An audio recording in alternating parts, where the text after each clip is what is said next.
We love video games, but some games are bad. Really bad. Hi, I'm Matt from RetroReviews. And I'm Christine, also from RetroReviews, and here are the worst Nintendo games in our collection.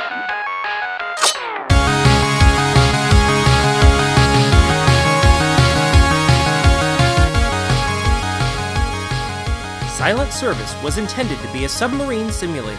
While the concept is interesting, this unfortunate game moves way too slow. And while I think there are a lot of great mechanics that took a large amount of thought, planning, and programming, ultimately, this game cannot hold up as playable in today's landscape.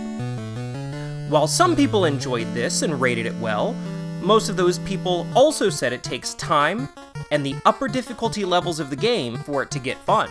I don't want to have to play a game for a long time before it becomes fun. There are games I grew up with that are pretty terrible these days, so I might be able to see where this would be amazing as a young kid. But if you take off your retro goggles and come back into the real world, this game just doesn't stand up. Remember, this is not the Metacritic Worst 5, this is our personal least favorite games from our own collection. It might not necessarily be a bad game, but it tends to be boring, and I just don't like this. The most boring game on this list.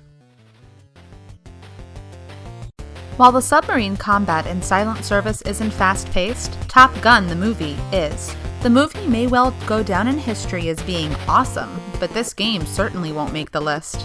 This game has no storyline at all. Some things we do have in common. We do have a cockpit, which is a good or a bad thing depending on the player.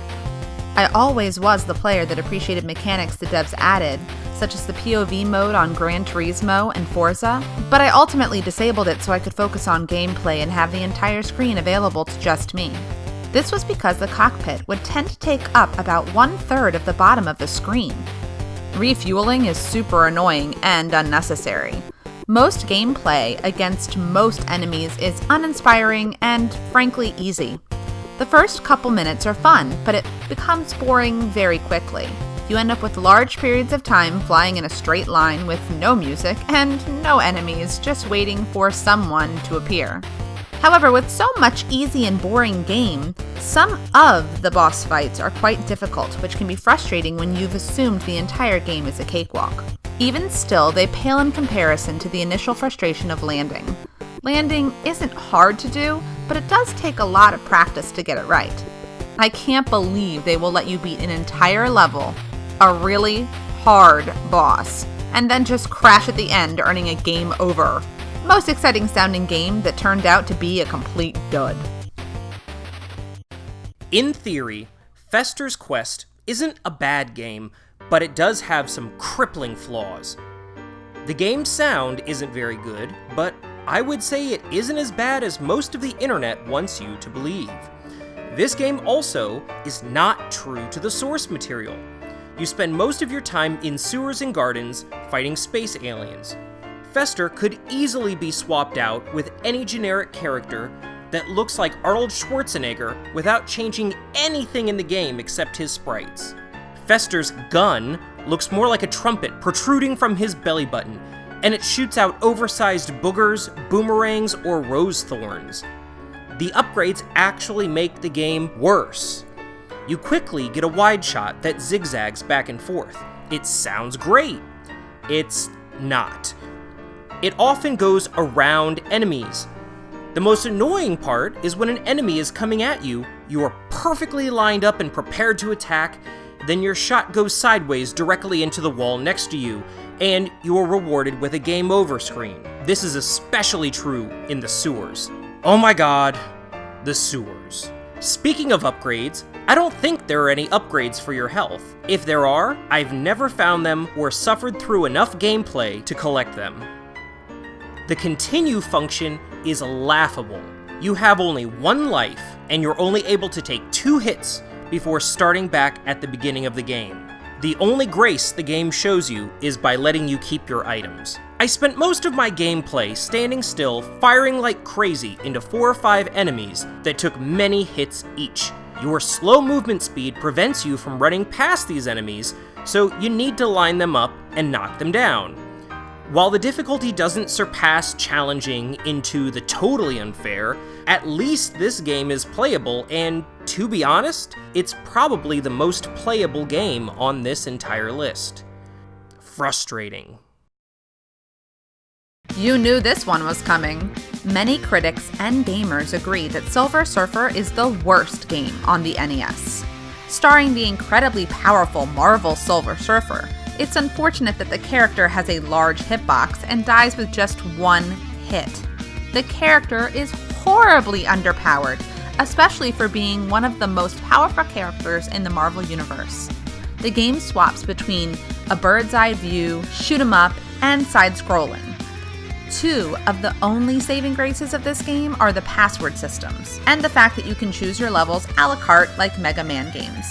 Otherwise, most people would probably only see the first level or two. For me, only one. I don't know if the game is broken, but it's definitely poorly designed. The smallest little scrape on the environment kills you instantly, and your hitbox is huge. To me, the most annoying part is that enemies are bullet sponges. Standard enemies, you assume, will take 1 or 2 shots to kill, will suck up 5 or more shots. In addition, they'll come at you in giant waves. Lots of these enemies will fly in unpredictable patterns, making them hard to avoid. I wish I had a turbo controller, since you have to push the button for every shot. No rapid fire here, but even that wouldn't fix this game. While it's definitely the hardest NES game in my opinion, many say this is also the worst NES game. I personally believe that with a few small changes, it could be made into quite a decent and legitimately playable game. Son of a... Make Silver Surfer's hitbox much smaller, carefully tier some upgrades, add a health bar, and make most enemies a 1 or 2 hit kill. With a few simple changes, this might be a good game that's actually fun to play. Hey modding community, a little help here? Game most likely to get your controller thrown through the TV. As an honorable mention, I give you Solstice, the quest for the Staff of Demons. Now, this definitely earns the award for the best name of any NES game I own, and maybe any game I own, period. I really wanted to like this game, and many things about it are right up my alley. A dungeon-crawling wizard fighting evil while puzzle solving? That's pretty basic, and is the kind of stuff I usually go for. However, I'm disappointed because while on paper this is absolutely one of my favorite types of games, the controls are the biggest hurdle. While the controls are not isometric, the rest of the game is. Since the game is isometric, it's at a 45-degree diagonal angle, when the controls aren't, this makes gameplay frustrating at best. You push up, but you might go diagonally up and left, or up and right. Also, this is a game that will take multiple playthroughs to progress. You must expect to die. There are hidden items in the game which require a potion to reveal, which leads to guessing, wasted items, and rooms that aren't passable without restarting the entire game. Then there is the early room with the green jump boots. I tried this room a bunch of times, and I figured I was missing a special ability or a switch or something to get to the boots. Then I let the intro sequence loop accidentally while getting my game capture ready, and I saw them play this room. You have to drop this box onto the enemy's head, and then use that to get to the boots. How are you supposed to figure this out on your own with no help? Even when you know what to do, I died over and over and over. It's frustrating. I just don't have the patience to play this game for more than 15 or 20 minutes at most and make any meaningful progress. What a waste.